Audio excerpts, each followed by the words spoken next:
Baik, terima kasih. Salam feminis, salam KCIF untuk kita semua. Semoga kita dalam keadaan sehat ya. Dan kalau sedang sakit, disehatkan gitu. Mendoakan diri sendiri juga. Terima kasih untuk chair kita, Mbak Purwanti Kusumaning Tias, juga presenter yang sudah hadir tepat waktu dan juga nanti 2 lagi mudah-mudahan segera menyusul ya. Saya Ira, saya host di panel 318. Selamat datang di panel ini dengan judul panel Perempuan, Gender, dan Feminisme dalam Sastra, Literatur, dan Gerakan Literasi. Chair kita adalah Mbak Dr. Purwanti Kusumaning Tias, dosen Universitas Kristen Satya Wacana atau UKSW. Dan nanti kawan-kawan, Mbak Pur akan menyetop teman-teman, akan memberikan notifikasi ya atau warning 3 menit sebelum 15 menit berakhir. Jadi presentasinya tepat 15 menit harus berhenti. Jadi agak strict ya chairnya. Kalau di konferensi memang harus strict, 15 menit selesai, kemudian pertanyaan peserta bisa langsung raise hand dan bertanya langsung karena nanti teman-teman siapa tahu bisa menjadi best participants ya. Kami akan menilai pertanyaan-pertanyaan dan seberapa dalam atau kritis pertanyaan yang teman-teman lontarkan gitu. Kemudian bisa juga di kolom Q&A, tapi itu tidak menjadi bagian dari kriteria kami gitu ya. Jadi lebih pada mereka yang berani mengajukan langsung di Zoom pertanyaannya. Itu saja mungkin Mbak Pur silakan diambil alih forumnya. Terima kasih semuanya. Selamat berdiskusi.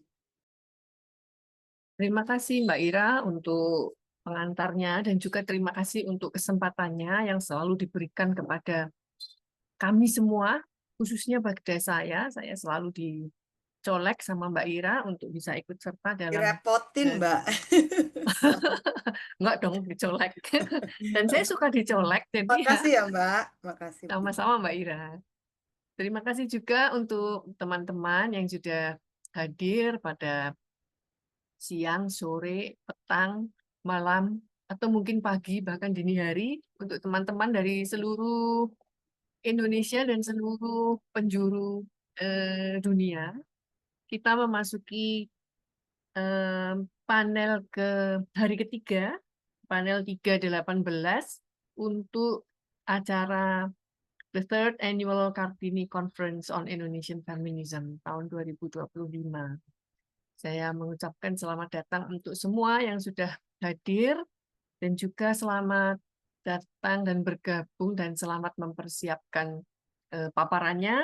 Di sini sudah ada Mbak Isti Tokah yang dari Komunitas Pandai Pendidikan Damai Indonesia. Mbak Isti nanti akan menyampaikan Sufisme dan Ruang Pembebasan Perempuan, analisis buku Tuhan Izinkan Aku Menjadi Pelacur dan adaptasinya melalui perspektif ngaji Rumi, kitab cinta dan ayat-ayat sufistik.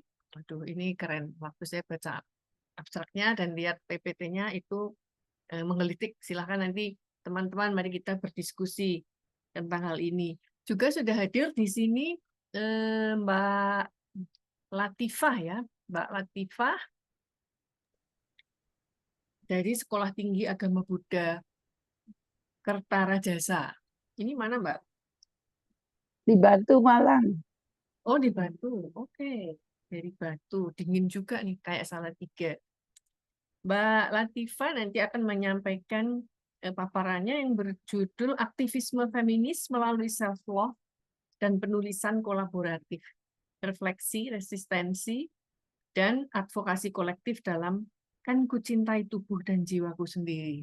Ini menarik banget nih. Self-love dan refleksi, menulis. Lalu Amelia ya, Amelia sudah ada. Amelia bisa Sudah ada di sini Mbak. ada ya, ada kayaknya. Sudah Nah ini ada ada. ya. Heeh. Ya, Amelia selamat bergabung. Loh ini saya kenal kayaknya. Amelia Agustina Putri dari Universitas Kristen Satya Wacana. Selamat bergabung dan bersiap diri. Nanti Amelia akan menyampaikan pemikirannya tentang keterkaitan perempuan dengan alam pada upacara sedekah laut dalam cerita pendek Rubini dan Ibu Ratu. Oke, Mas Petrus sepertinya belum ada, tetapi tidak apa-apa, mungkin beliau nanti akan menyusul. Kita akan memulai, saya akan memberikan waktu kepada para penyaji, dimulai dengan ini ya, urutan dari yang saya perkenalkan ya, dari Mbak Isti, kemudian Mbak Latifa, dan yang ketiga adalah Amelia. Nanti kalau Mas Petrus Puspito hadir, maka beliau akan pada urutan yang keempat.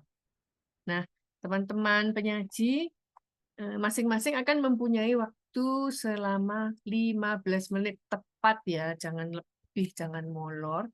Saya akan memberikan tanda cinta. Langsung aja kali Mbak, langsung di verbal, Gitu. secara verbal aja. 3 Oh menit gitu, lagi. di stop. Langsung Oke, 3 3 menit menit lagi. lagi. Oke, 3 menit lagi. Dan Oke, 15 menit di sip, stop. sip. Ya, 3 menit. Sebelum 15 menit, saya akan memperingatkan teman-teman ya. Oke, tanpa berpanjang kata, kayaknya kita harus segera mulai. Mbak Isti, silakan untuk menyampaikan paparannya. Sufisme dan ruang pembebasan perempuan, analisis buku Tuhan Izinkan Aku Menjadi Pelacur dan adaptasinya melalui perspektif ngaji Rumi, kitab cinta dan ayat-ayat sufistik. Silakan Mbak Isti, waktunya saya mulai dari sekarang ya. Silakan. Ya, terima kasih banyak Mbak Purwanti dan Mbak Ira, serta salam kenal teman-teman dan rekan-rekan sekalian. Salam damai, salam feminisme, Rahayu, Om Swastiastu, Namo Buddhaya, salam kebajikan. Assalamualaikum warahmatullahi wabarakatuh. Oke, sepertinya judulnya sudah disebut sama Mbak Purwanti, tapi saya bisa sebutkan sekali lagi, Sufisme dan Ruang Pembebasan Perempuan. Ada 2 buku yang saya baca sesuai gambar covernya di sini. Saya juga pegang kedua bukunya sekarang. Ya, yang pertama adalah analisis tentang buku Tuhan Izinkan Aku Menjadi Pelacur. Ini karyanya Mas Muhyiddin M. Dahlan dan adaptasinya ke dalam film oleh Mas Hanung Bramantyo sedikit berbeda judulnya, yaitu Tuhan Izinkan Aku Berdosa. Nah, untuk pisau analisanya saya meminjam buku Mbak Afifah Ahmad yang berjudul Ngaji Rumi Kitab Cinta dan Ayat-ayat Sufistik. Kenapa saya memilih kedua buku ini nanti akan saya jelaskan juga. Nah, latar belakang dan pentingnya topik yang menurut saya menarik dibedah dari buku yang pertama adalah menggelitik pada saat saya membaca lalu menonton filmnya, saya mempertanyakan apakah agama selalu menjadi penghalang bagi kesetaraan gender atau malah justru bisa menjadi alat pembebasan yang kuat. Nah, ini pasti teman-teman akan menyambung pertanyaan tersebut terkait dogma, terkait interpretasi yang selama ini seringkali dikaitkan dengan para dominan patriarkis begitu. Selama ini kita juga sering melihat bagaimana interpretasi agama itu digunakan untuk membatasi ruang perempuan. Namun kali ini dalam presentasi ini saya akan mengajak dan mengundang rekan-rekan untuk menjelajahi bersama dimensi spiritual Islam, khususnya Sufisme, yang justru menawarkan perspektif yang berbeda. Nah, analisis 2 karya ini, kalau saya boleh menyebutkan alasannya kenapa buku ini tidak buku yang lain. Pertama, terkait novel Mas Muhyiddin, menurut saya beliau sangat berani mengkritik tafsir agama yang sangat patriarkal. Juga sebagai laki-laki, menurut saya beliau ini sangat berani untuk melakukan keberpihakan pada perempuan, khususnya tokoh Mbak Nidah yang mana dianggap kotor begitu ya di masyarakat begitu. Lalu yang kedua, kenapa pisau analisanya saya memilih buku Mbak Afifah? Karena beliau menunjukkan 2 pondasi sufisme yang sangat kuat dari buku tersebut. Yang pertama tentang konsep mahabbah. Mahabbah di sini artinya cinta ilahi, dan yang kedua konsep tauhid. Mungkin konsep tauhid itu sebenarnya sangat luas, namun dalam konteks ini saya ingin memfokuskan pada konsep persatuan antara sang pencipta dengan ciptaannya, yang mana menjadi konsep kecintaan atau konsep kekasih begitu ya, bukan konsep hierarki antara tuan dan budak. Nah, inilah yang menjadi menurut saya sangat kuat landasan bagi perjuangan feminisme. Juga di awal buku yang Mbak Afifah tulis ini juga ada prolog dari Kiai Haji Hussein Muhammad yang banyak menekankan dan menyokong feminisme Islam, yang mana kemudian nanti akan saya bahas menjadi salah satu pilar dari abstrak saya ini. Nah, tiga pilar yang tadi saya sebut salah satunya feminisme Islam itu adalah undangan bersama untuk melakukan reinterpretasi atau interpretasi ulang teks-teks suci, khususnya mungkin kita bisa ambil contoh nyata seperti yang sudah dilakukan Imamah Aminah Wadud begitu ya. Yang kedua, memperdalam lagi pembahasan sufisme di sini bukan hanya sebagai jalan spiritual, namun tadi kita memahami lebih dalam pondasinya sebagai konsep mahabbah, konsep cinta ilahi dan konsep tauhid, yaitu persatuan antara jiwa si ciptaan dengan sang pencipta, khususnya Asmaul Husna Ar-Rahim, yang mana merupakan konsep kerahiman yang juga dimiliki di ketubuhan perempuan. Dan yang terakhir mubadalah, kebersalingan atau kesetaraan, di mana seringkali ambil contoh gampangnya pada saat kita menghadiri acara perkawinan di dalam komunitas muslim, seringkali ada doa baik untuk sang pengantin begitu ya, sakinah mawadah warohmah. Nah, baiknya juga ditambahkan satu doa lagi, yaitu wa mubadalah, yang mana diharapkan pengantin ini kemudian bisa membersalingi menjadi partner hidup gitu ya, khususnya perempuan tidak lagi menjadi konco winking. Mungkin saya tarik ke belakang, budaya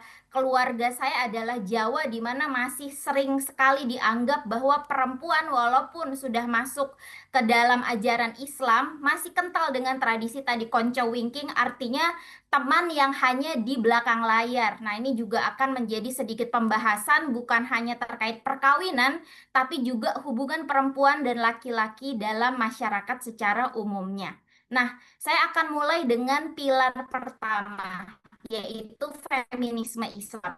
Saya di sini pertama-tama ingin meminta izin untuk menggarisbawahi bahwa di sini saya bukan ustazah, saya bukan ulama, saya juga tidak ingin menolak Islam begitu. Sebaliknya saya ingin mengatakan bahwa feminisme Islam adalah upaya untuk kembali pada sumber-sumber ajaran agama dan mereinterpretasinya dari sudut pandang yang lebih adil dan setara bagi perempuan. Saya meyakini gerakan ini percaya bahwa semangat Al-Quran dan hadis itu pada dasarnya adalah pembebasan. Dan ketidakadilan gender yang ada saat ini adalah hasil dari tafsir yang didominasi oleh laki-laki sepanjang sejarah. Kalau kita ingat, Rasulullah semasa hidupnya juga pernah berkata bahwa sebaik-baiknya laki-laki adalah yang mampu memperlakukan perempuan dengan nobel begitu ya, dengan baik begitu. Itu aja sudah menjadi salah satu nasihat yang menurut saya masih relevan hingga zaman sekarang ini. Lalu yang kedua, sufisme. Seringkali kita menganggap sufisme itu hanya sebatas ritual zikir atau tari-tari sufi yang berputar-putar saja. Namun sebenarnya esensinya tuh jauh lebih dalam. Teman-teman mungkin bisa saya undang untuk membaca buku Mbak Afifah lebih dalam karena isinya kumpulan artikel yang cukup ringan, di mana di sana ditekankan bahwa sufisme bisa menjadi jalan spiritual, jalan hidup, bahkan tidak hanya bagi muslim. Sangat terbuka lebar pintunya bagi komunitas agama manapun untuk ikut masuk ke dalam ruang aman sufisme. Yang pertama karena tadi ada konsep mahabbah atau cinta ilahi. Dan yang kedua, tauhid atau persatuan dengan Tuhan. Dalam sufisme, cinta kepada Tuhan adalah satu kekuatan yang melampaui semua batasan, termasuk gender, termasuk status sosial, jabatan, ekonomi, dan lain sebagainya. Maka dari itu, ini sangat nyambung dengan konsep Islam yang seringkali dilupakan, khususnya oleh para konservatif yang mana condong melakukan ajaran kebencian misalnya, di mana sebenarnya Islam adalah rahmatan lil alamin, berkat bagi seluruh alam semesta atau satu manusia. Dan juga ada pesan Tuhan untuk melakukan perlombaan kebaikan, fastabikul khairat, Disitulah yang menjadi konsep tauhid, di mana mengajarkan bahwa semua manusia itu setara di hadapan Tuhan, tentang bagaimana lagi siapa yang mau ikut serta dalam perlombaan kebaikan tersebut. Inilah yang menjadi pilar spiritual yang menurut saya bisa menghapus semua hierarki yang selama ini sering didominasi oleh kelompok patriarki. Yang terakhir, pilar ketiga yaitu mubadalah, di mana merupakan konsep kebersalingan. Nah, jika sufisme memberikan landasan teologis, bagi saya mubadalah adalah jembatannya. Dan Kiai Haji Hussein juga sepakat dengan konsep jembatan ini, karena mubadalah meletakkan posisi perempuan dan laki-laki dalam posisi yang setara. Ini adalah prinsip yang menurut saya perlu digarisbawahi, bahwa perintah-perintah dalam agama yang sering kali dianggap berlaku hanya untuk satu gender sebenarnya bisa berlaku secara timbal balik.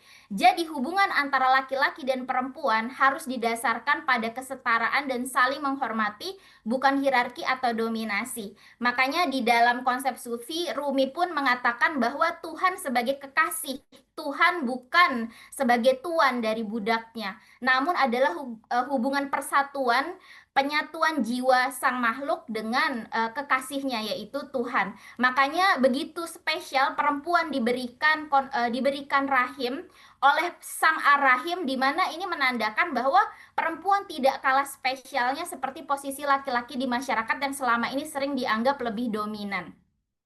Oke, saya berlanjut ke analisis novel Tuhan Izinkan Aku Menjadi Pelacur. Nah, saya sangat kagum dengan tokoh utamanya, yaitu Mbak Nidah. Pemberontakan spiritual beliau merupakan jadi poin utama dari petualangan di dalam novel ini. Novel ini menurut saya bukan hanya cerita tentang seorang mahasiswi yang salah bergaul yang kemudian terjerumus ke dunia gelap. Beliau ini memiliki narasi yang sangat kuat tentang bagaimana seorang perempuan bisa menggunakan perjalanan spiritual pribadinya sebagai alat untuk melawan stigma dan juga kemunafikan atau hipokrisi masyarakatnya.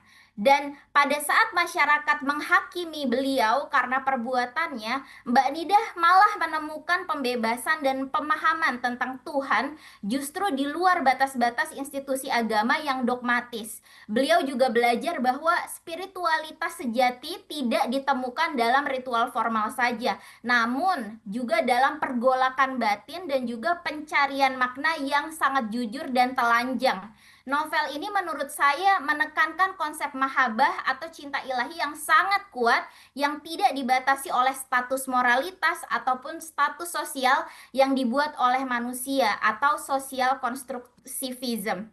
Nah, terkait tentang adaptasi filmnya yang sedikit berbeda, judulnya Tuhan Izinkan Aku Berdosa. Walau perbedaan, namun saya cukup apresiasi terkait filmnya memberikan visual yang bisa membantu pembaca yang kemudian memilih untuk menyaksikan filmnya untuk bisa lebih memvisualisasikan penderitaan dan kekerasan yang dialami Mbak Nidah, menciptakan empati yang lebih mendalam bagi penonton. Atau mungkin bisa dibalik, orang-orang yang awalnya menonton dulu kemudian tergerak hatinya untuk mencari buku tersebut. Nah, namun secara garis besar, kedua karya ini, novel dan film, memiliki persamaan yang jelas. Keduanya menurut saya sama-sama Mbak berani Isti, 3 mengkritik. menit lagi ya. Siap Mbak Pur, terima kasih. Mengkritik patriarki yang ada dalam interpretasi agama dan menggunakan Mbak Nidah ini sebagai simbol perlawanan perempuan. Nah, perbedaan mendasarnya tadi menurut saya dari visualisasinya memang agak thriller dan horor begitu ya, karena banyak sekali penderitaan, kekejaman fisik dan emosional yang dialami oleh beliau. Sebaliknya dalam novel ini menjadi lebih subtil, lebih lembut begitu ya, dan teman-teman diizinkan untuk membayangkan sendiri. Nah, jadi kesimpulan dari analisis saya, memang ada teks dan visual yang sedikit berbeda, namun keduanya sama-sama menjadi alat yang kuat untuk menantang dogma patriarki, dan mana menunjukkan sufisme ini bisa jadi jalan yang ditawarkan untuk merekonstruksi identitas perempuan, menemukan validitas diri, dan mencapai pembebasan spiritual yang tidak bergantung pada persetujuan institusi atau masyarakat. Nah, kerangka teori juga bisa membantu kita tentang bagaimana konsep mahabbah dan tauhid tadi bisa benar-benar bekerja dalam narasi Mbak Nidah. Memang masyarakat menjatuhkan stigma dan label pada Mbak Nidah, tetapi ini menemukan bahwa hubungan spiritual dengan Tuhan tidak dibatasi dengan penilaian cetek seperti itu. Jadi cinta Tuhan yang ia rasakan adalah cinta tanpa syarat yang melampaui moralitas buatan manusia. Kemudian juga terkait konsep tauhid, hierarki yang diciptakan oleh patriarki yang menempatkan laki-laki di atas perempuan atau ulama di atas orang biasa merupakan satu ilusi. Dan saya juga kagum beliau bisa melakukan pencarian spiritual dengan tanpa membutuhkan perantara. Dan menurut saya kesimpulan yang bisa ambil dari analisa novel dan film tersebut adalah sufisme bisa menjadi cara untuk menuju satu dialog yang lebih inklusif. Jadi agama dan feminisme sebagai dua hal yang tidak bertentangan, namun menjadi kerangka di mana keduanya bisa berjalan beriringan dan malah memberikan ruang aman bagi siapapun, terutama mereka yang mencari kebenaran agama di luar dogma. Hal ini menjadi alternatif dialog di tengah badai krisis dan perdebatan yang sangat konfrontatif. Dan saya meyakini sufisme menawarkan sebuah ruang yang lebih lentur, penuh kasih, dan tidak dogmatis. Jadi bukan perjalanan batin, namun juga relevan bagi isu kesetaraan gender sebagai alat pembebasan. Terima kasih banyak Mbak Pur, Mbak Ira, dan teman-teman. Silahkan jika ada yang ingin didiskusikan. Terima kasih Mbak Isti. Tepat sekali 15 menit telah dipakai oleh Mbak Isti untuk menyampaikan pemikirannya. Pemikiran yang sangat menarik dan tentu saja ini menggelitik kita semua ya. Tapi disimpan dulu pertanyaannya. Kita akan berikan waktu untuk Mbak Latifah. Halo Mbak Latifah. Baik, Mbak Latifah akan segera menyampaikan paparannya, aktivisme feminis melalui self-love dan penulisan kolaboratif, refleksi, resistensi, dan advokasi kolektif dalam Kan Ku Cintai Tubuh dan Jiwaku Sendiri. Waktunya sama ya Mbak Latifah, nanti kurang 3 menit saya akan mengingatkan. Silahkan Mbak Latifah. Iya, terima kasih. Selesai masuk. Ya, jadi saya akan mempresentasikan aktivisme feminis melalui self-love dan penulisan kolaboratif. Refleksi, resistensi, dan advokasi kolektif dalam Kan Ku Cintai Tubuh dan Jiwaku Sendiri. Ya, saya gelombang batuk yang terakhir di keluarga saya. Ya, jadi tujuan kajian ini adalah untuk menunjukkan bagaimana buku Kan Ku Cintai Tubuh dan Jiwaku Sendiri ini menjadi contoh nyata strategi subversif feminis. Nah, dalam konteks feminisme dan analisis wacana, subversif feminis itu apa? Nah, ini bisa kita lihat dari pengetahuan dominan itu merupakan cara berpikir arus utama yang sering memperkuat norma patriarkal. Misalnya, pandangan bahwa tubuh perempuan hanya dilihat dari aspek estetika atau reproduktif.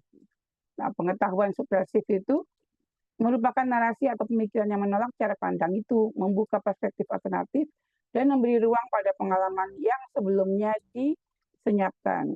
Fokus pada kajian ini adalah rekonstruksi narasi otonomi tubuh dan ketahanan, transformasi pengalaman personal yang menjadi kekuatan politik kolektif.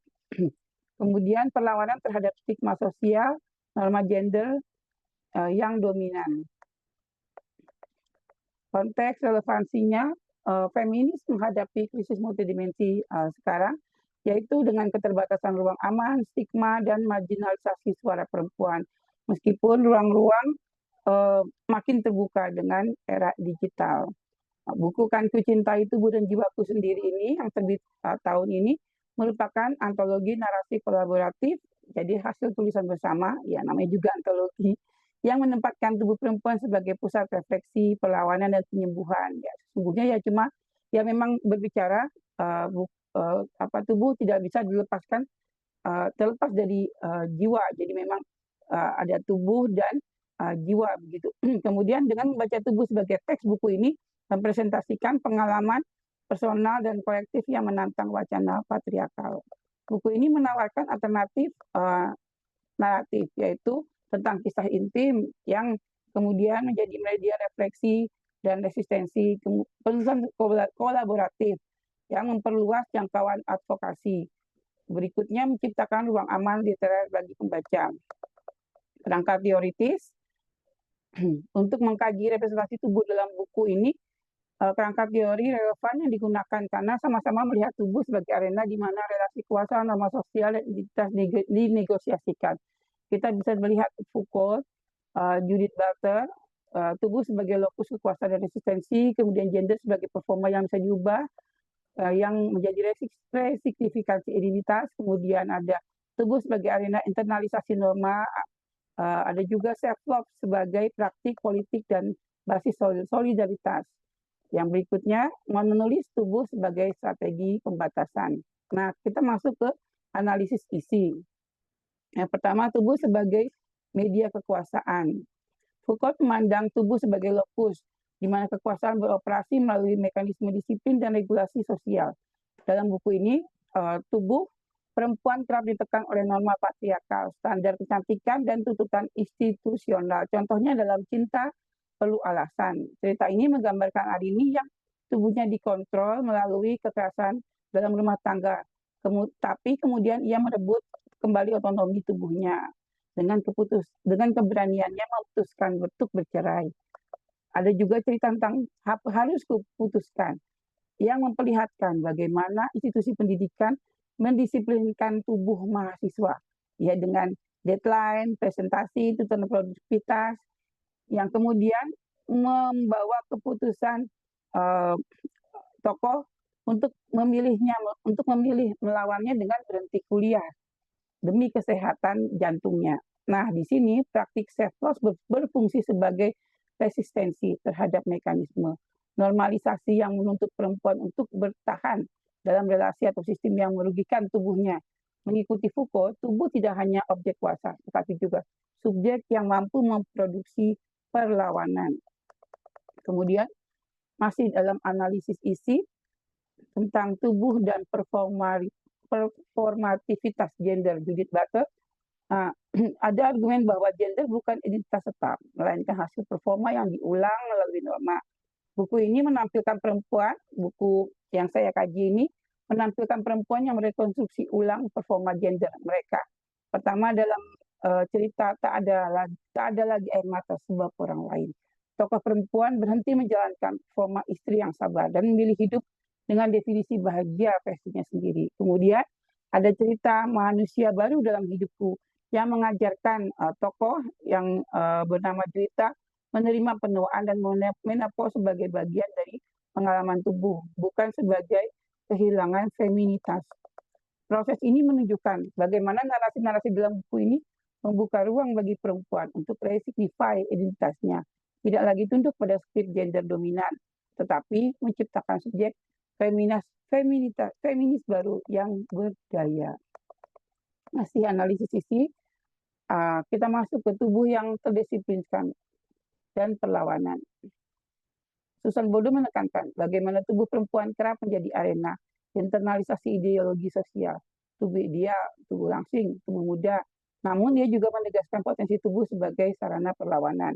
Dalam cerita Bangga Dengan Diri Sendiri dan Senjaku Setelah Hujan, tubuh yang semula lemah, sakit, dan terpuruk dipulihkan melalui olahraga, perawatan diri, dan ritual spiritual. Rangkai Kempingan Mimpi Dalam Ruang Bertepi menggambarkan proses transformasi dari tubuh yang terkurung menjadi tubuh yang aktif merancang masa depan, menolak pasivitas. Twist Bonsai Bones adalah cerita paradigmatik dari disiplin medis dan sosial atas tubuh yang menyimpang. Karena mempunyai skoliosis. Narasi ini menunjukkan proses internalisasi stigma. Apakah tubuhku cacat? Sekaligus perlawanan embodi yang kuat, menerima tubuh yang twist sebagai keunikan yang patut dicintai, menolak definisi medis yang menyakitkan, dan merayakannya dengan metafora bonsai yang indah dan tangguh. Bodoh melihat narasi ini sebagai praktik embodied resistance, di mana perempuan tidak sekedar menerima norma tubuh, tetapi menggunakannya sebagai arena untuk membangun identitas alternatif. Kemudian, masih analisis isi, tubuh kolektif dan solidaritas feminis. Bell Hooks mewujudkan sebagai karya kolaboratif, buku ini mewujudkan apa yang disebut tubuh kolektif. Kumpulan kisah seperti buruh Sumitomo dan ketubuhan hati Rijadi memperlihatkan ketangguhan tubuh perempuan pekerja dan atlet yang kemudian diikat menjadi narasi kolektif tentang daya juang. Konsep ini sejalan dengan gagasan Bell Hooks tentang feminisme sebagai gerakan kolektif, di mana pengalaman tubuh menjadi titik temu solidaritas. Buku ini bukan hanya memotret pengalaman personal, tapi menciptakan ruang advokasi bersama yang memperluas spektrum suara perempuan. Tubuh sebagai ruang penyembuhan yang produksi pengetahuan. Penulisan kolaboratif memungkinkan tubuh menjadi sumber pengetahuan atau body as epistemology. Kisah seperti menemukan cahaya di tengah gulita dan pelukan yang terkunci di dalam doa perjuangan tidak hanya menceritakan pengalaman individual, tetapi mengundang pembaca untuk ikut merenungkan luka kolektif dan kemungkinan penyembuhan. Dalam kerangka teori feminis, hal ini menciptakan healing naratif yang memadukan dimensi personal dan politis, mengubah tubuh dari objek penderitaan menjadi sumber kekuatan. Kemudian kita lebih masuk ke isi melalui kutipan-kutipan, penelusuran terhadap teks memperlihatkan bagaimana wacana tubuh diartikulasikan secara afektif dan naratif. Cara berbicara inilah yang menjadi jembatan antara konsep abstrak yaitu self-love, penulisan kolaboratif dan advokasi kolektif dengan manifestasi konkretnya, seperti yang tergambar dalam kutipan berikut. Dalam Cinta Perlu Alasan. Setelah 10 tahun menikah, Arini semakin lelah dengan kehidupan rumah tangganya yang toksik. Selama ini, Arini mencoba untuk bertahan demi sebuah rasa semu yang dulu dianggapnya sebagai cinta mati pada sang suami. Namun pada akhirnya cinta itu benar-benar mati. Kutipan ini menegaskan titik balik Arini. Ia berhenti mengorbankan tubuh dan jiwanya demi relasi yang menyakitkan, merebut kembali agensinya. Kemudian masuk dalam cerita musim baru dalam hidupku. Juwita menatap bayangan di cermin. Jari-jarinya menyusuri garis halus di wajahnya. Wajah yang ia lihat semakin asing. Kerutan-kerutan kecil mulai tampak, dan tubuhnya tak lagi seperti dulu. Apa yang terjadi padaku? Gumamnya lirik. Kutipan ini menggambarkan tubuh sebagai arsip waktu yang memicu pergulatan batin, lalu menjadi titik awal perjalanan penerimaan diri. Ya, ini sebenarnya kisah yang saya tulis di bagian ini. Kemudian kutipan berikutnya harus kuputuskan. Semester ini aku sudah masuk semester 8. Mestinya sudah tidak di tahap seperti ini. Aku berkejaran mencari uang untuk memenuhi SPP S3 yang begitu tinggi. Kecewa, sedih, ingin marah, kesal, semua emosi buruk muncul. Dada kiriku terasa sesak dan sakit, badanku terasa lemah.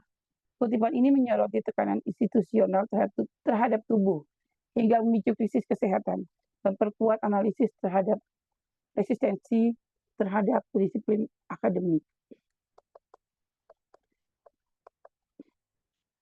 Di cerita Buruh Sumitomo, kutarik nafas dalam mencoba menahan tangis agar air mata ini tak tumpah basahi pipi. Tidak ingin melihat keluargaku bersedih dengan keputusanku untuk pergi ke Batam.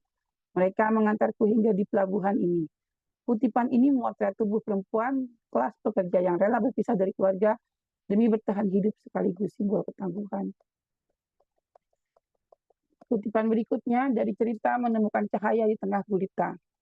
Tahun 2014, kenangan akan tahun itu selalu melekat dalam benakku, membawa rasa haru sekaligus getir. Di masa itu aku diuji dengan kehilangan yang mendalam. Aku menyadari bahwa aku tak bisa terus berada dalam kegelapan. Kehilangan ini, meski terasa menyesakan, perlahan memberiku cahaya. Kutipan ini menunjukkan tubuh dan jiwa sebagai ruang duka sekaligus transformasi spiritual yang akhirnya melahirkan kekuatan baru.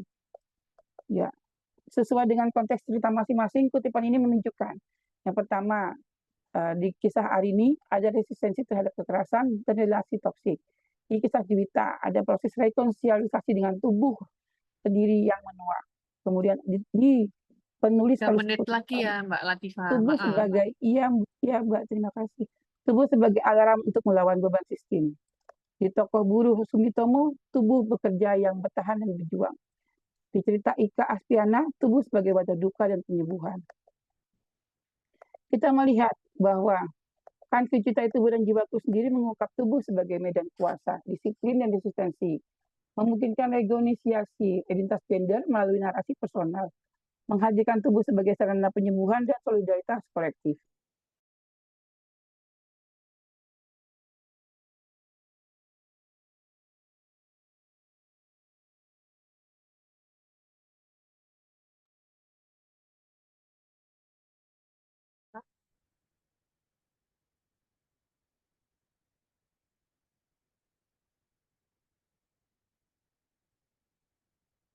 Buku antologi. Terima kasih, Mbak. Oke, terima kasih Mbak Latifah. Rupanya tadi agak macet sedikit, nggak tahu itu di tempat saya atau di... Oh, Oh, dari Sama Mbak Mbak Pur. Latifah kayaknya. Dari Mbak Latifahnya. Oh, gitu. di Iya, tempat Oke. saya lancar. freeze, diam aja. Tadi saya juga bingung, Oke. kirain Iya. internet saya. Iya, saya juga lagi loh. Oke, Iya, mungkin dari Mbak sini. Ya. Latifah, terima kasih untuk paparannya. Eh, ini jadi kepengen baca bukunya saya. Ceritanya ini sepertinya akan banyak apa namanya relatable dengan saya terutama dan mungkin bisa juga dengan perempuan-perempuan yang lainnya. Baik, terima kasih Mbak Latifah. Nanti kita akan berdiskusi lebih jauh tentang buku ini dan juga penulisan untuk self-love. Kita akan melanjutkan mendengarkan paparan dari Amelia. Amelia di mana ya? Masih ada kan ya? Halo, Amelia. Oh, ya. Amelia Agustina Putri. Amelia akan menyampaikan paparannya tentang keterkaitan perempuan dengan alam pada upacara sedekah laut dalam cerita pendek Rubini dan Ibu Ratu. Sama seperti dengan Mbak Isti dan juga Mbak Latifah, Amelia akan mempunyai waktu 15 menit. Nanti kalau sudah 3 menit menjelang waktunya habis, saya akan mengingatkan. Oke, sudah siap Amelia? Baik, kalau sudah siap, silahkan dimulai paparannya. Silahkan.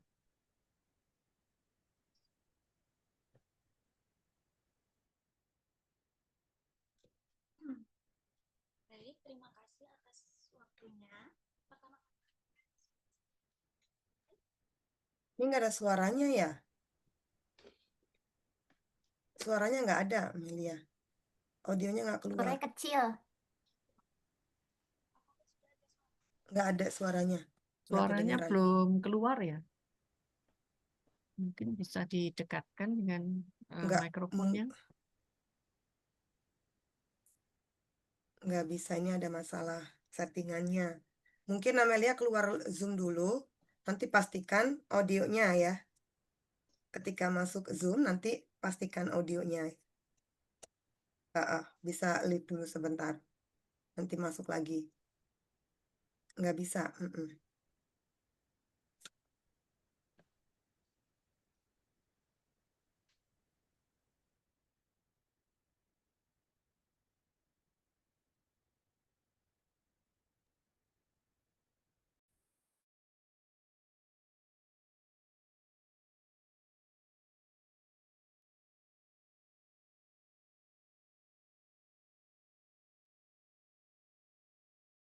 Bisa segera teratasi ya. Ini soalnya Salatiga mendung dan baru saja selesai hujan angin. Mudah-mudahan tidak terlalu lama. Amelia bisa masuk lagi. Mungkin sambil menunggu kita ngobrol-ngobrol dikit ya. Ini udah masuk. Oh sudah, oke. Ya. Kalau sudah masuk dan sudah siap, Amelia Silakan, bisa Amelia. langsung.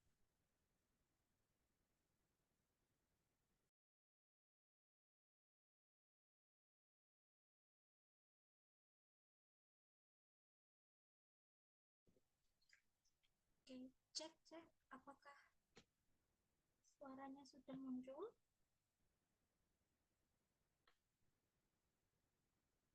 Masih belum ada suaranya, Melia. Aku dengar tapi kecil. Di sini nggak ada sih di saya. Sama sekali, nggak kedengeran. Atau pakai headset aja, Mbak Amelia kalau ada. Coba deh.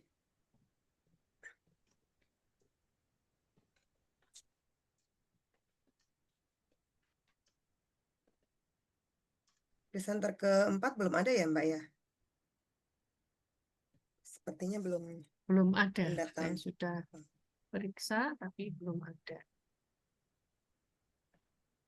Sambil menunggu mungkin bisa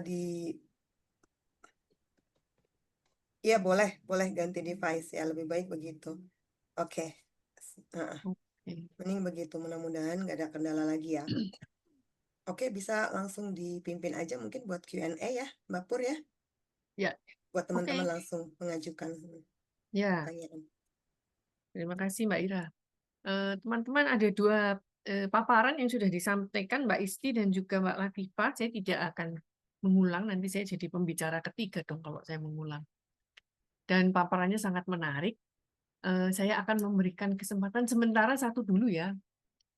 Tolong ketika bertanya, menyebutkan namanya, dari kota mana, dan tolong pertanyaannya jangan panjang-panjang, langsung aja pertanyaannya apa, ditujukan kepada siapa, apakah Mbak Isti atau Mbak Latifah, tolong to the point, karena kita nggak boleh molor ini ya, kali ini. Ya.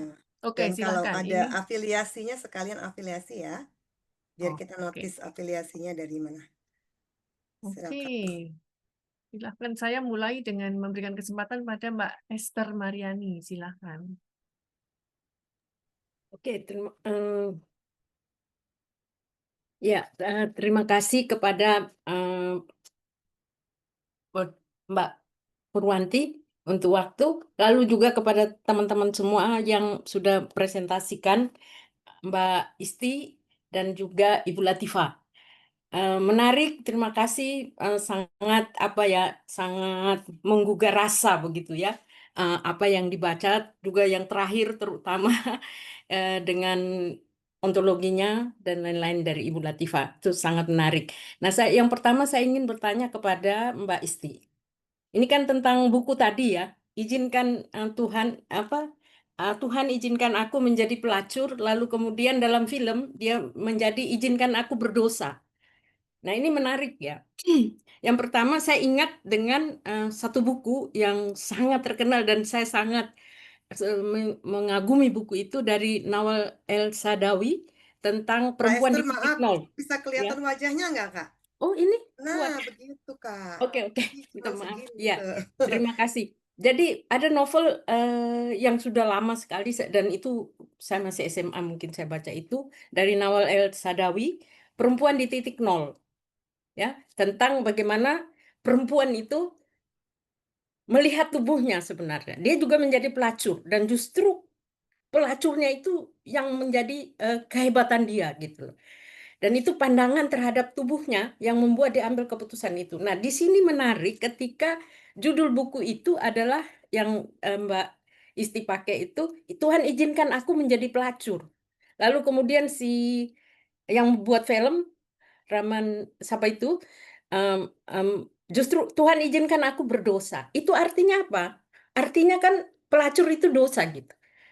Dan di sini saya mau tanya, bagaimana pandangan siapa tokoh utama itu dalam Nida, dalam cerita itu, melihat tubuhnya sendiri sebagai perempuan. Apakah dia melihat tubuhnya itu miliknya, oleh sebab itu dia mau jadi pelacur, mau jadi apa, kan dia punya. Nah, dari si pembuat film melihat itu dosa. Dan itu kan artinya apa? Ini pandangan laki-laki, patriarki terhadap tubuh perempuan ketika dia melakukan sesuatu yang tidak sesuai dengan laki-laki punya pandangan, maka itu dosa. Kan? Nah, itu yang analisis seperti itu maksudnya yang bisa sehingga memberi pencerahan gitu loh, Kak. Nah, itu yang saya ingin kita diskusikan jadi bagaimana perempuan melihat tubuhnya di dalam karya-karya sastra di Indonesia gitu. Kan ini semua laki-laki yang tulis. Laki-laki yang tulis buku, laki-laki yang bikin film. Dan laki-laki tentu mewakili pandangan laki-laki. Oke, itu satu untuk Mbak Isti ya. Bagaimana pandangan Mbak sendiri gitu loh, melihat karya itu. Apa iya jadi pelacur ketika saya memilih jadi pelacur, itu dosa? Oke, atau lain-lain lah, silakan. Yang kedua, buat Ibu Latifah, ini menarik sekali Bu, ini tentang ontologinya ya. Jadi, dan juga menurut saya ini sudah sangat apa ya, karena digunakan teori-teori untuk membedah setiap tulisan di dalam buku itu. Lalu pandangan Ibu sendiri gitu terhadap ketubuhan perempuan itu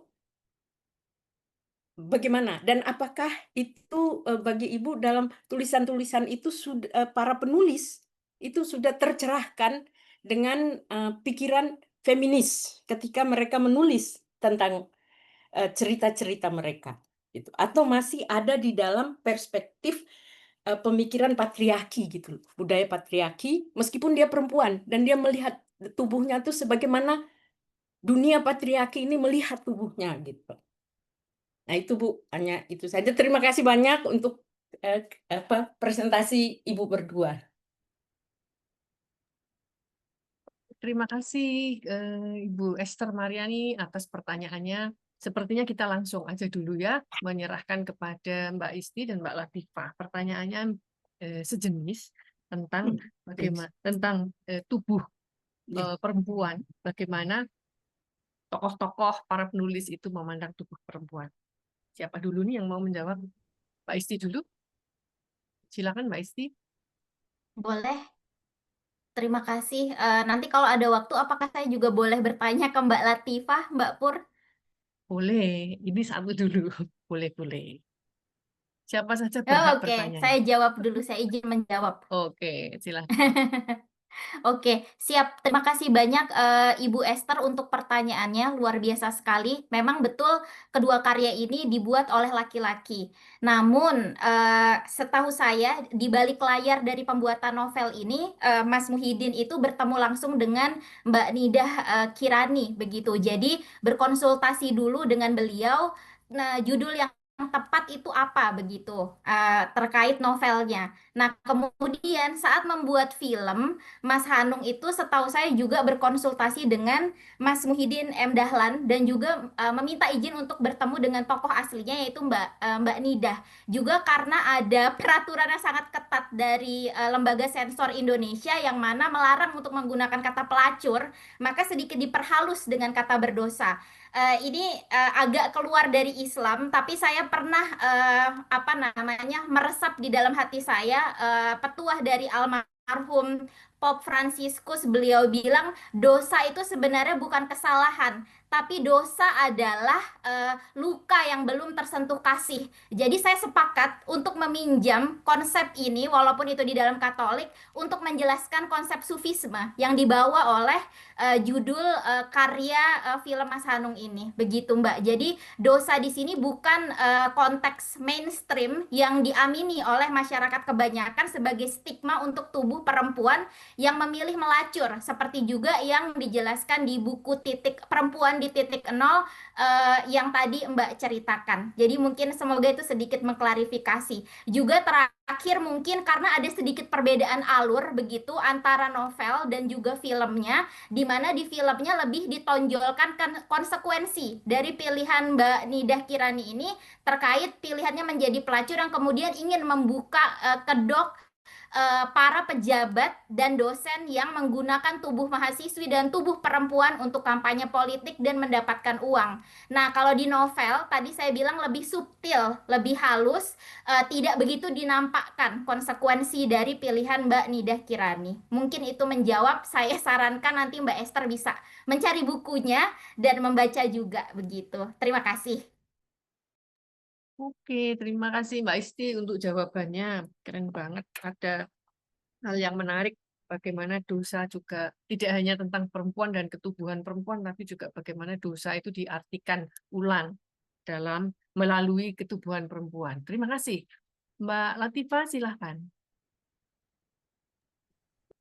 Ya, ya terima kasih atas pertanyaan tanggapannya Mbak Esther. Ya, jadi saya melihat buku ini lebih sebagai refleksi, baik sebagai cerita fiksi atau non fiksi. Jadi tidak semuanya itu kita bisa sebut sebagai pengalaman pribadi begitu. Jadi ya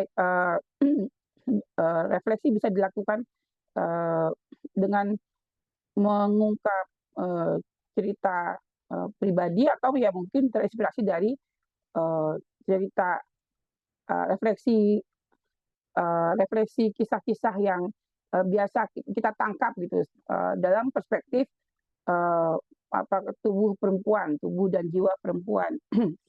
Ya, dan saya juga tidak bisa saya mengapresiasi tulisan refleksi ini juga berusaha tidak terlalu mengkotak-kotakan gitu. ini sesuai, ini tidak gitu, tapi lebih ke bagaimana di setiap cerita itu ada upaya untuk bangkit, untuk memaknai perjalanan hidup, baik itu hidup yang sampai akhirnya atau tidak semuanya itu berakhir dengan happy ending gitu. Jadi banyak cerita yang akhirnya tidak cerah gitu, tapi bagaimana bagaimana semua tulisan itu tetap punya sisi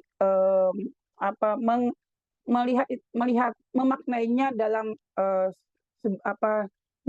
memaknainya dalam sebagai pelita, melihatnya sebagai cahaya dalam kegelapan. Jadi meskipun cerita itu tetap gelap sampai akhirnya, ya tetap gelap sampai akhir, tapi ada upaya, ada pemaknaan yang maknanya secara positif begitu. Ada upaya, tetap ada titik yang bangkit gitu.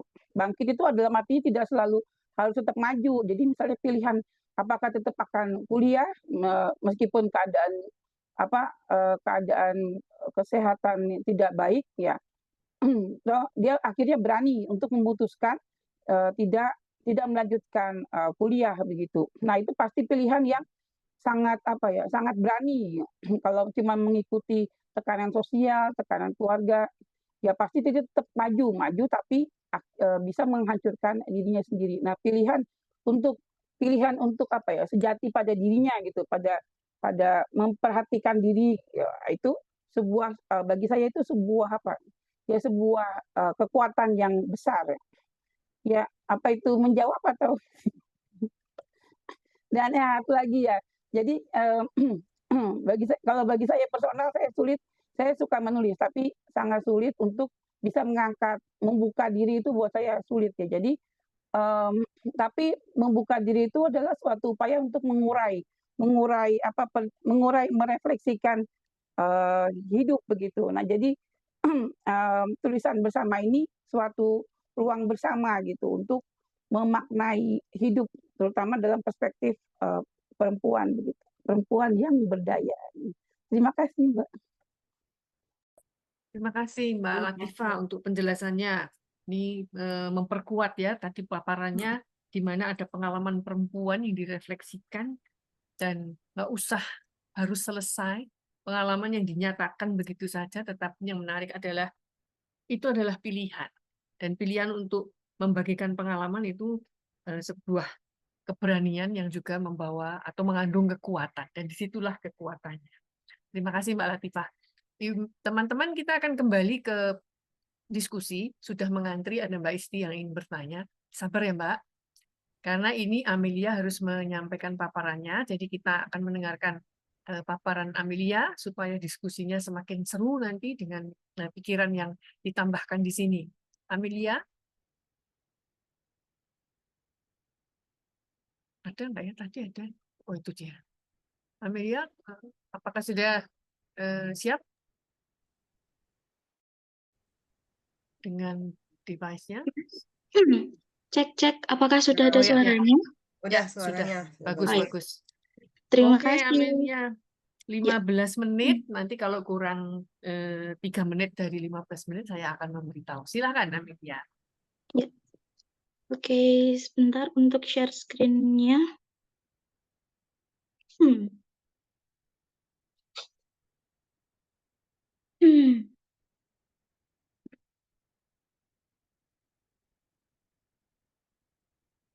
Oh my God.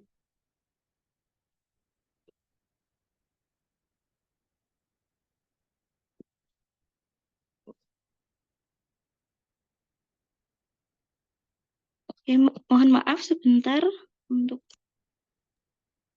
Mungkin kalau boleh saya usul Mbak Pur, ini sambil menunggu Amelia, ini ada 2 pertanyaan di Q&A, mungkin bisa dibacakan atau bisa kita gunakan waktunya untuk merespons ya. Presenter bisa merespons. Q&A-nya kok nggak muncul di saya ya Mbak Ira? Ada nih Mbak yang Q&A ada 2 pertanyaan. Di Sebentar, tanda karena tanya Q&A. di saya nggak ada bagian Nggak Q&A. Mbak muncul. Ira bisa bantu? Maaf. Iya, di saya langsung Oh kelihatan ini, ada. ini. Ada. Sebentar. Heeh. Ada. Di, Ya, sementara menunggu ada 2 pertanyaan di Q&A. Yang pertama dari Mas Muhammad Iqbal. Bagaimana pengaruh kaum feminis ya, kaum feminis dalam kesastraan modern di zaman sekarang? Dan pertanyaan dari Mbak Esti Susanti, saya bertanya ke Mbak Isti, saya belum terlalu jelas tentang uraian tentang ruang penerimaan sebagai pelacur dengan perspektif sufi, mahabbah, dan tauhid. Mungkin bisa dijawab dulu tuh. satu Oh lagi ya, ada ya, Mbak? bentar. Oh ya, ini dari Mbak Esther lagi. Oh, Apakah ada cerita tentang perempuan yang merayakan tubuhnya? Baik, silahkan mungkin dari Mbak Latifah dulu untuk menjawab pertanyaan dari eh, Mas Muhammad Iqbal yang ini umum, dan mungkin Kak Esther juga menjawabnya masih bersambung ke yang sebelumnya ya. Sebelum nanti Mbak Isti menjawab pertanyaan Mbak Esti. Silakan Mbak Latifah. Ya, jadi ini sulit kalau pertanyaan terlalu umum karena kan biasanya kita mengkaji itu karya per karya begitu kan ya. Dan ya sekarang itu ruang apa publikasi itu makin beragam, ada yang sastra digital, sastra cetak, dan sastra cetak juga sekarang jadi makin beragam karena apa kemungkinan publikasi seperti di antologi ini kan membuka ruang yang makin luas ya. Kalau dulu seleksi itu juga apa namanya seleksi lebih tertutup, lebih eksklusif hanya kelompok tertentu, tapi sekarang semua orang bisa ikut ikut menulis dengan modal yang relatif sedikit gitu.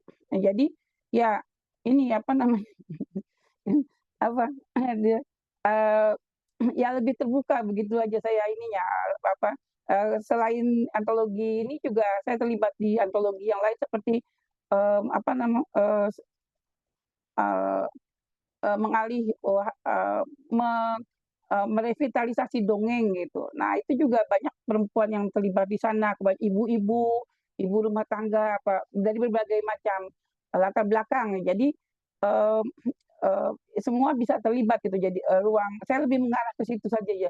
Jadi yang apa sekarang sastra itu makin terbuka dan makin luas bentuk ekspresinya. Gitu. Ya. Selain itu juga ada puisi yang kemarin kita ada workshop pelaksanaan puisi. Nah, itu juga membuka ruang bagi saya meskipun saya sastra Indonesia tapi lulusan sastra Indonesia tapi saya jarang berani membuat karya sastra. Jadi lebih ke analisis, lebih mengomentari karya orang daripada berani menghasilkan karya sendiri. Tapi karena bersama-sama gitu dan workshop juga ramah perempuan gitu, mendorong kita untuk merefleksikan pengalaman kita. Nah itu jadi berani sama-sama menulis gitu. Ya begitu dari Mbak saya. Terima Latifah. kasih Mbak.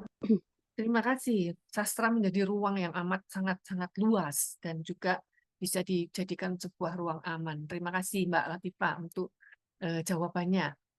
Kita ke Mbak Isti, silahkan menjawab pertanyaan yang khusus untuk Mbak Isti, yang tentang belum jelas tentang pelacur dengan perspektif sufi. Silakan Mbak Esti. Oke. Baik, terima kasih Mbak Purwanti dan juga Mbak Esti. Ini nama kita mirip ya, beda E dan I. Oke, mungkin tadi saya sudah sedikit menjelaskan karena waktunya juga terbatas gitu, kurang mungkin membedahnya kurang bisa mendalam. Nanti juga saya mungkin bisa sarankan bisa coba membaca bukunya Mbak Afifah Ahmad. Di situ sangat menarik sekali. Di sini konsep pelacur untuk dikaitkan dengan analisis buku Tuhan Izinkan Aku Menjadi Pelacur ini maksudnya dari perspektif si tokoh utamanya sendiri begitu terkait pilihan beliau menjadi seorang pelacur begitu, bukan dari perspektif masyarakat. Jadi di sini ada dua sudut pandang yang berbeda. Seperti sedikit saya juga mencolek terima kasih komentar seorang teman di dalam chat box begitu juga masih cukup menggelitik ya dengan konsep berdosa yang diamini masyarakat terkait pilihan pekerjaan menjadi pelacur atau pekerja seks komersial begitu. Lagi-lagi ini dari perspektif tokoh utama yang diambil, bukan perspektif masyarakat yang akan menonton film tersebut atau akan membaca novel tersebut begitu. Jadi konsep berdosanya beliau amini sendiri, beliau telan sendiri termasuk konsekuensinya begitu. Nah, terkait mahabbah adalah justru beliau ini merasa menemukan begitu ya cinta yang sejati dengan sang penciptanya dengan memilih pilihan yang menurut banyak orang adalah pilihan yang salah. Namun dari situ beliau menelanjangi diri dan juga menelanjangi stigma dan dogma yang ada dan memahami bahwa sebenarnya kesatuan cinta itu melebihi ketubuhan yang sering dikatakan bahwa perempuan jika tidak ditutup auratnya akan masuk neraka begitu misalnya. Lalu terkait tauhid tadi adalah konsep kesatuan dengan bukti bahwa Tuhan memberikan hadiah rahim kepada perempuan yang mana rahim itu adalah satu dari 99 nama agung Tuhan yaitu Ar-Rahim. Dan itu artinya maha penyayang. Itu menandakan bahwa hanya perempuan yang memiliki keagungan melebihi laki-laki dalam konteks ini, yang mana mohon maaf laki-laki tidak memiliki rahim sebagaimana Asmaul Husnahnya Tuhan. Mungkin itu sedikit semoga bisa menjawab pertanyaan Mbak Esti dan juga merespon seorang teman di chatbox Mbak Listiowati. Terima kasih. Baik, terima kasih Mbak Esti. Makin jelas bagaimana tubuh ini menjadi ruang juga ya untuk bersilang pendapat. Terima kasih untuk jawabannya. Kita nanti akan lanjut lagi dengan diskusi. Sementara Amelia, bagaimana Amelia? Apakah sudah siap?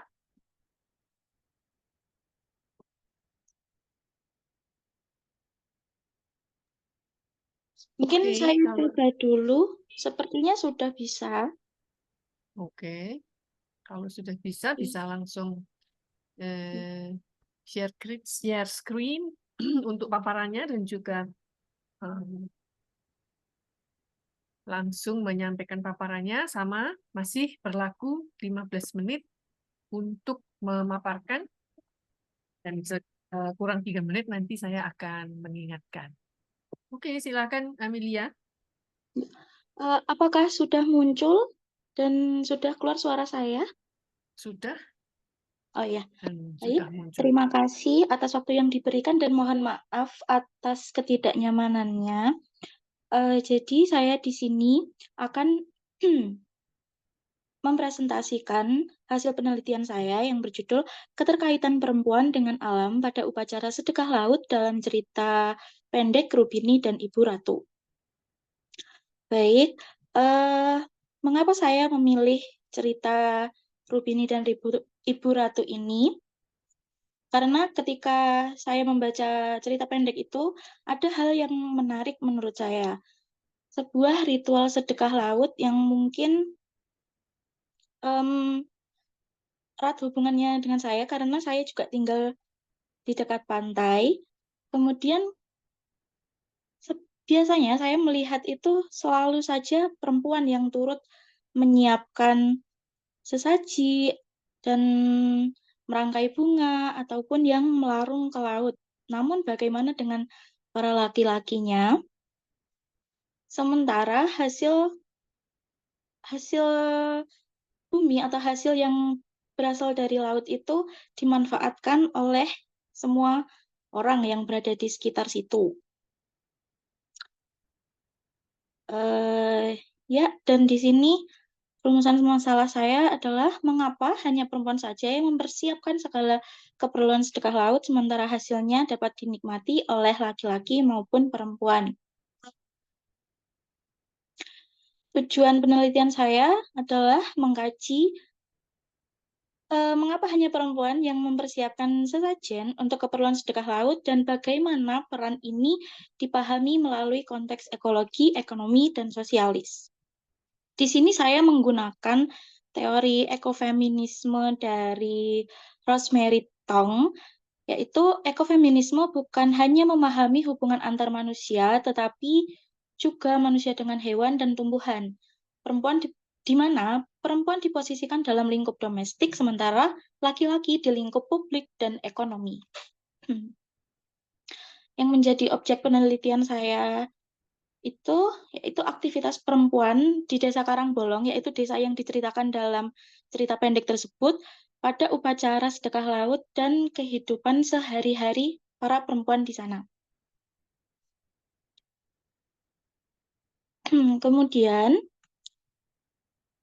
yang saya temukan pada penelitian saya kali ini, yaitu perempuan-perempuan di Desa Karangbolong yang diwakilkan oleh Yusrini dan istri-istri pemanen sarang walet tidak mendapatkan apresiasi atas kinerjanya membantu menyokong perekonomian rumah tangga mereka. Berbanding terbalik dengan para lelaki yang pekerjaannya didramatisir begitu mendebarkan di cerita pendek tersebut. Berikut saya akan membacakan contoh penggalan dari cerita pendek tersebut. Tuh, seperti ini. Para lelaki sudah siap dengan peralatannya. Tali-tali berukuran besar digulung dan disampirkan di atas bahu. Tali-tali akan digunakan untuk menggantung keranjang-keranjang bambu tempat menampung hasil panen. Mereka dibantu oleh istri-istri mereka. Perempuan-perempuan itu melangkahkan kaki dan mengangkut keranjang-keranjang itu di atas kepala mereka. Kemudian ada bagian lain yang menyebutkan bagaimana Yusrini atau salah satu tokoh perempuan pada cerita pendek tersebut menjalani kehidupannya sebagai seorang janda yang hidup sebatang kara dan menghidupi dirinya dengan berjualan. Yaitu Yusrini tinggal sendiri di rumah peninggalan suaminya. Perempuan berusia 60 tahun itu berjualan makanan di depan rumahnya. Terkadang orang yang mau pergi ke pantai belum sempat sarapan. Begitu kata Yusrini sambil menata dagangannya di atas pelupuk. Meja pendek yang terbuat dari bambu itu berlubang di bagian tengah agak ke belakang agar dia dapat duduk sambil melayani pembeli. Menurut saya itu ada ada kesenjangan dalam bagaimana penulis menuliskan atau mengapresiasi cara kinerja perempuan dan laki-laki dalam melangsungkan kehidupan sehari-harinya. Seperti itu. Kemudian yang kedua yaitu Yusrini dan Rubini yang merupakan tokoh perempuan dalam cerita pendek tersebut digambarkan sebagai seorang perempuan yang mengabdikan diri pada pekerjaan domestik seperti memasak, melayani pembeli, menyiapkan sesaji, dan mengatur bunga untuk ritual. Hal ini memperlihatkan bagaimana perempuan ditempatkan dalam ranah ritual dan rumah tangga, bukan pada pekerjaan produktif ekonomis seperti memanen sarang burung walet seperti yang dilakukan oleh pria-pria di Desa Karangbolong. Seperti yang kita ketahui, perempuan seringkali dilihat lebih dekat dengan alam sebab keterlibatan mereka dalam menjaga keberlangsungan hidup sehari-hari. Tidak sama halnya dengan laki-laki yang ditempatkan pada pekerjaan produktif ekonomis Menurut ekofeminisme sosialis, hal tersebut merepresentasikan pembagian peran berbasis gender. Pekerjaan-pekerjaan domestik yang dilakukan oleh perempuan dianggap sebagai kewajiban alami mereka. Baik, jadi kesimpulannya adalah perempuan di Desa Karangbolong di cerita pendek Rubini dan Ibu Ratu terus dieksploitasi tenaganya dengan pekerjaan domestik, namun mereka tidak dihargai karena tidak menghasilkan nilai material sebagaimana yang para laki-laki lakukan. Mereka menjalankan kegiatan domestik karena dianggap dekat dengan alam, karena ya mereka melakukan kegiatan memasak, menyiapkan sesaji, dan lain-lain seperti itu tadi.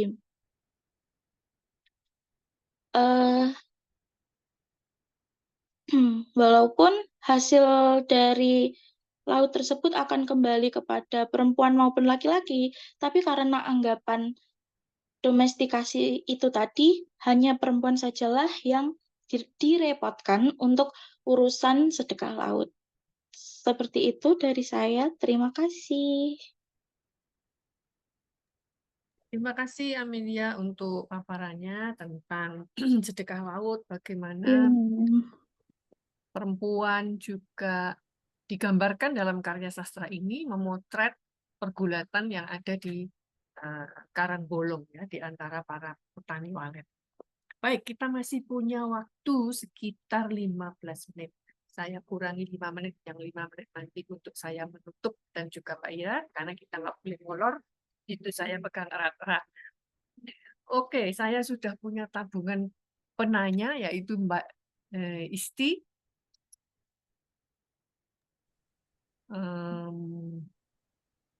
Mungkin ada satu lagi kalau ada yang ingin menyampaikan secara langsung selain Mbak Isti. Saya mau. Kalau ini adalah Peserta dulu Mbak Ira ya? kali ya? Peserta dulu kali ya? Iya, iya. Kalau Oh, ada gitu. peserta. Oke. Kalau ada peserta dulu, kalau nggak ada sama presenter boleh, kalau nggak ada chair bertanya. Oke. Gitu. Sementara ini yang udah daftar duluan ini ya, udah kadung daftar nih Mbak Isti nih. Oke. Terus Silakan. ada pertanyaan dari chat sekalian ya, saya bacakan. Dari kembali Mas Muhammad Iqbal, bagaimana pendapat Mbak Isti dan Mbak Latifah tentang film Walid dari Malaysia yang sangat viral? Bagaimana pandangan kaum feminis tentang perbuatan tak senonoh berkedok agama? Ini nanti untuk berdua ya. Oke, Mbak Isti silahkan. Baik, terima kasih Mas Iqbal untuk pertanyaannya. Jujur saya belum menonton film atau mungkin sinetron ya kita sebutnya karena series gitu ya. Saya hanya menonton pemaparan dari beberapa teman saya terkait summary begitu ya atau kritik terkait series Walid dari Malaysia ini. Jelas menurut saya fenomena seperti ini banyak terjadi bukan hanya di Malaysia, di Indonesia juga kita temui tadi menggunakan atau mengabuse begitu ya, mengabuse power atau menyalahgunakan kekuatan dan kekuasaannya untuk memanfaatkan umatnya, terutama perempuan, untuk mengambil manfaat dirinya sendiri, tapi musibah begitu ya untuk umatnya, terutama untuk perempuan. Jadi tentu saja ini bukan hal yang baik begitu. Kalau dari perspektif feminis maupun perspektif kemanusiaan secara HAM begitu ya. Jadi kita dalam beragama lagi-lagi bukan saja khususnya sebagai perempuan menelan mentah-mentah begitu ya apapun yang diminta atau apapun special request dari ulama atau dari pemimpin agama kita, namun kita harus pandai-pandai melakukan filter. Apakah ini benar dari Tuhan sebagai sacred text, sacred request, atau ini hanya request dari nafsu belaka si pemimpin ini sebagai laki-laki patriarki begitu. Ini juga menurut saya terkait dengan literasi kita sebagai orang Indonesia, orang Asia yang juga harus ditingkatkan. Literasi tidak hanya terkait pintar baca ABCD, tapi juga critical thinking begitu ya, memfilter agama bukan hanya untuk ditelan mentah-mentah, namun diolah dulu menjadi nutrisi yang baik baru bisa kita kunyah. Kalau kita paksakan brokoli yang sehat untuk ditelan seorang bayi berusia 1 bulan, apakah bisa? bahkan malah dimuntahkan. Ini menurut saya contoh ibarat gitu ya tentang agama. Walaupun dipaksakan katanya baik, namun jika tidak diolah dengan baik dan sasarannya tidak tepat, tidak akan bisa diterima nutrisinya. Jadi ke bayi 1 bulan. Begitu pula kita semua, pada saat kita ditawari brokoli, kita bisa pilih resep apa yang cocok dengan kesesuaian tubuh kita, diri kita, tanpa harus memaksakan diri menelan brokoli tadi secara mentah. Mungkin itu ibarat yang gampang untuk menjawab pertanyaan Mas Iqbal. Terima kasih. Terima kasih Mbak Isti untuk jawabannya. Mbak Latifah, silahkan menjawab.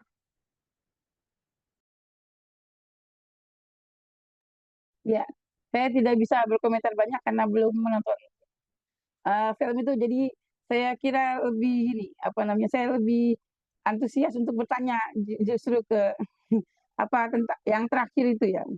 Ya, terima kasih. Terima kasih Mbak Latifah. Apakah ada yang akan bertanya lagi dari antara teman-teman yang menjadi peserta? Mbak Listiawati, silahkan. Iya, selamat siang. Maaf tidak buka kamera.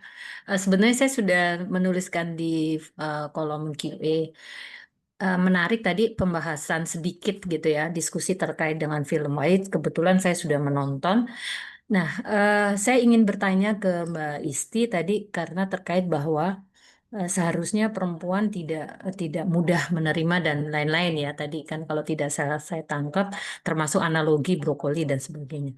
Nah, saya ingin bertanya bagaimana dengan isu relasi kuasa yang ada di dalam film Walid ataupun ketika kita bilang antara santri dan Pak Kiai.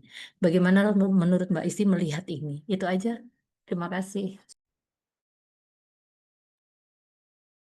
Langsung saja, Mbak Isti. Ya, saya akan menjawab dengan mengutip Rumi yang mana dituliskan oleh Mbah Kiai Husain Muhammad di buku Ngaji Rumi.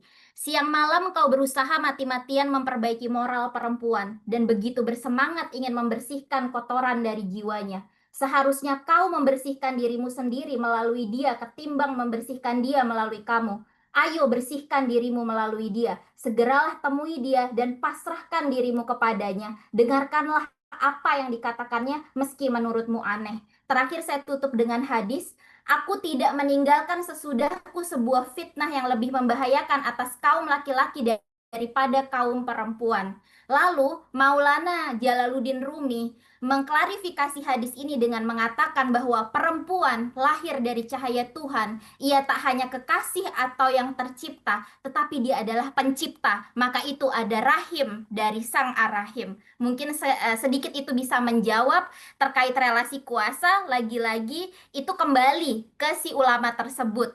Kalau kita bertemu dengan ulama yang tepat, yang bagaimana bisa menjadi ally atau sekutu dari perempuan, tidak akan terjadi seperti Walid ini. Contoh baiknya adalah Kiai Husain tadi yang mana mendukung KUPI. Begitu. Jadi kita sebagai perempuan kembali lagi bagaimana bisa melakukan self defense yang cerdas agar kita tidak dibodohi oleh mereka yang selalu menjual agama hanya dengan omongannya belaka dan iming-iming surga. Apakah pernah ada orang yang mau presentasi PPT di hadapan masjid dan saya masuk surga karena saya punya istri 4?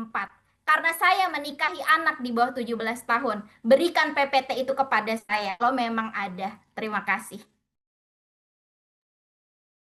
Oke, terima kasih Mbak Isti.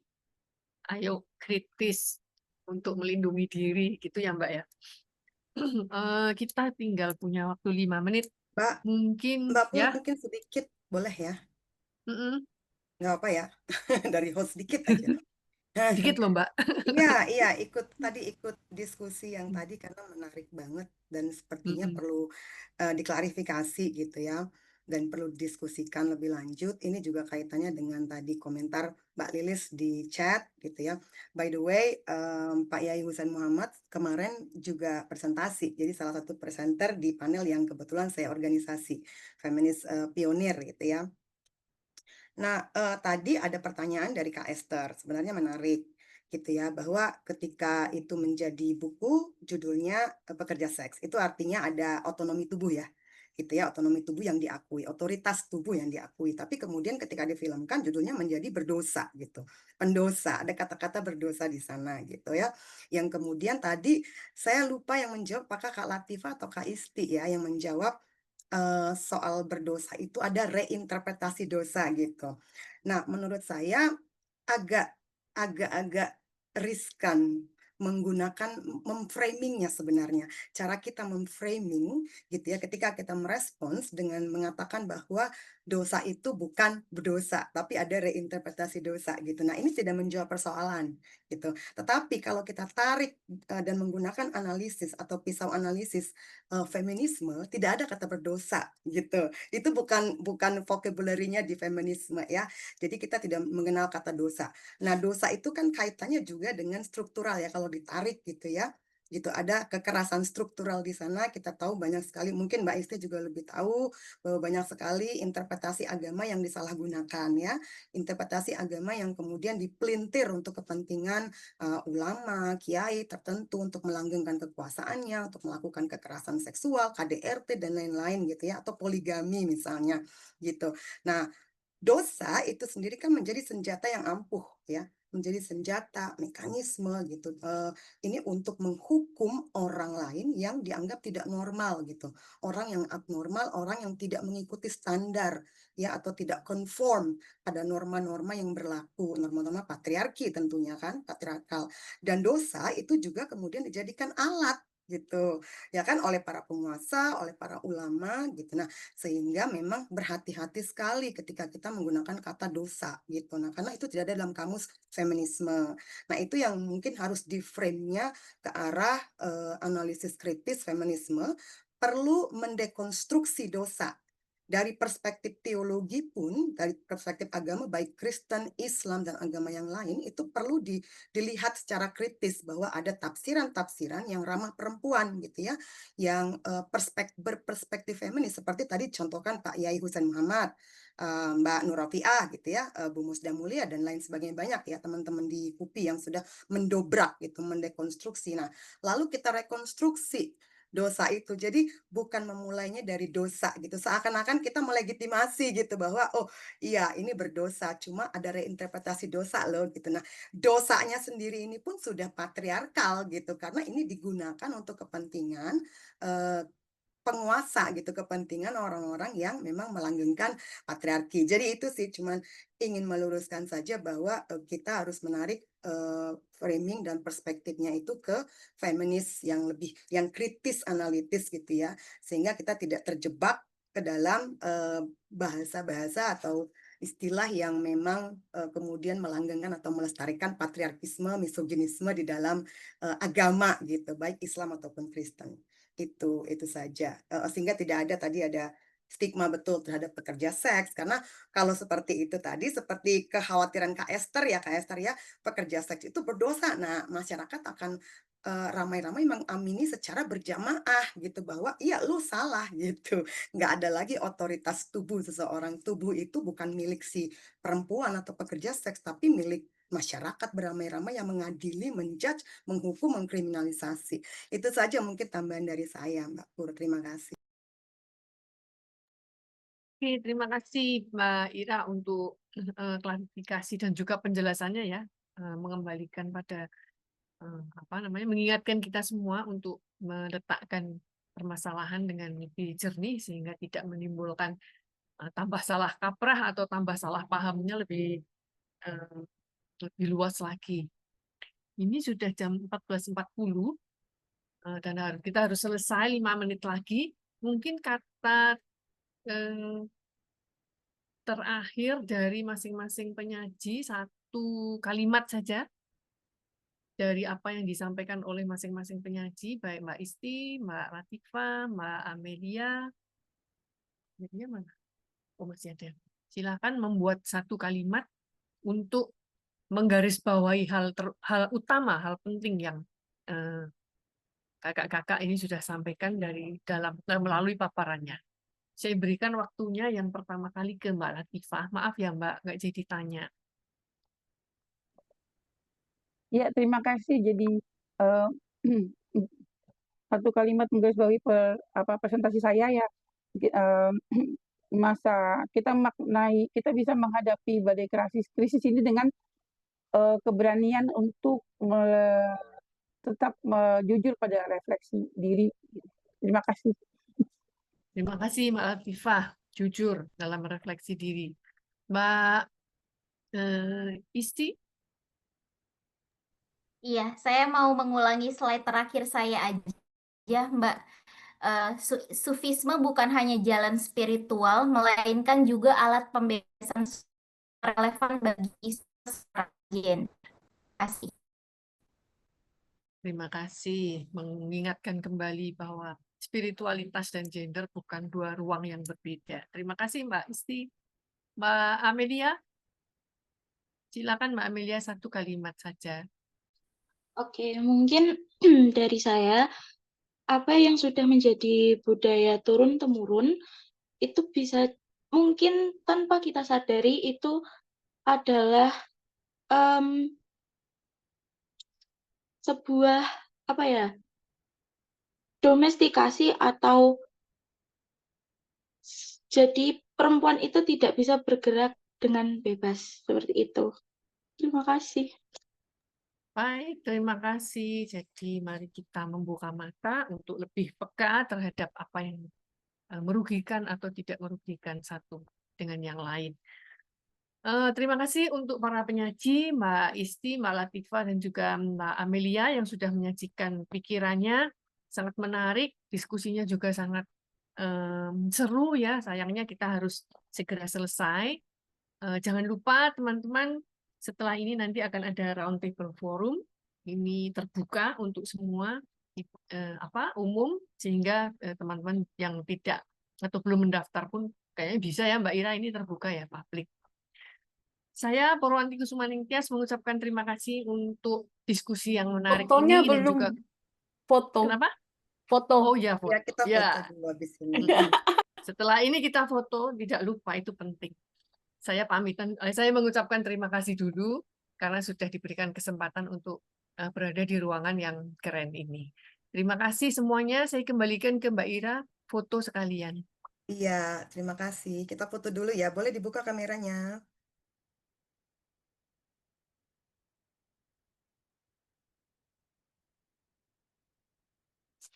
Oke, boleh dibuka. Yang lain, 1, 2. Mbak Yuni nggak buka, Mbak. 1, 2, 3. Oke, satu lagi. Ini ada satu presenter yang tidak hadir ya. Sayang sekali. Padahal sudah diberi kesempatan di KCIF. Tidak semua diterima loh abstrak itu. Sayang kalau tidak presentasi dan nggak ada kabar ya. Terima kasih banyak Mbak Purwanti Kusumaningsih selaku chair panel kita kali ini. Diskusinya keren banget, banyak insight yang kita dapat ya. Tentu kawan-kawan semua, presenter juga terima kasih, co-host juga terima kasih, dan peserta. Semua peserta yang ada terima kasih banyak. Kita masih punya banyak sekali panel sampai hari Minggu ke depan. Banyak banget gitu ya. Mudah-mudahan masih terus bergairah, antusias ya, karena saya sering melihat beberapa wajah, misalnya Kak Esther selalu hadir gitu ya, kalau nggak di panel sini, panel sebelah gitu, karena kita paralel 2 bersamaan gitu. Nah, ini mudah-mudahan nggak ini ya, patah semangat ya, terus hadir dan aktif berpartisipasi, berkontribusi gitu untuk gerakan feminisme dan aktivisme feminisme serta scholarship gender dan feminisme serta interseksinya gitu ya. Tadi Mbak Pur sudah mengatakan bahwa kita ada round table forum. Silakan disebarkan flyer dan link Zoom-nya karena memang ini terbuka untuk umum. Tidak ada pendaftaran kalau untuk 7 sesi spesial, dan kami juga menyediakan juru bahasa isyarat untuk ini, dan live streaming juga di YouTube. Jadi bisa menyaksikan di YouTube, juga bisa di Zoom. Lebih baik di Zoom sih, bisa interaksi karena ini round table. akan menghadirkan, ini multi generasi ya, feminisme multi generasi, menghadirkan generasi boomers dengan sampai ke generasi alpha gitu. Jadi generasi kita nih diwakili semua. Kayaknya nggak ada yang boomers ya di sini ya. Nggak ya? Ada ya? Ada ya? Ada generasi boomers dan sampai generasi alpha gitu. Jadi silakan langsung saja ke Zoom. Saya akan membuka Zoom untuk roundtable panel kita, roundtable discussion. Tapi nanti akan ada 4 lagi ya. 4 panel lagi setelah itu, setelah roundtable forum. Jadi 4 panel yang akan mengakhiri hari ketiga kita kali ini, dan besok dimulai pagi hari lagi, dan akan ada special plenary session 1 akan berbicara tentang militarisme dan oligarkisme gitu. Ini sesuai dengan tema konferensi kita. Terima kasih semuanya. Saya Ira, pamit undur diri. Saya menutup Zoom. Terima kasih yang sebesar-besarnya. Sampai ketemu di panel berikutnya. Salam feminis dan salam KCIF. Dadah semuanya. Terima kasih. Terima kasih.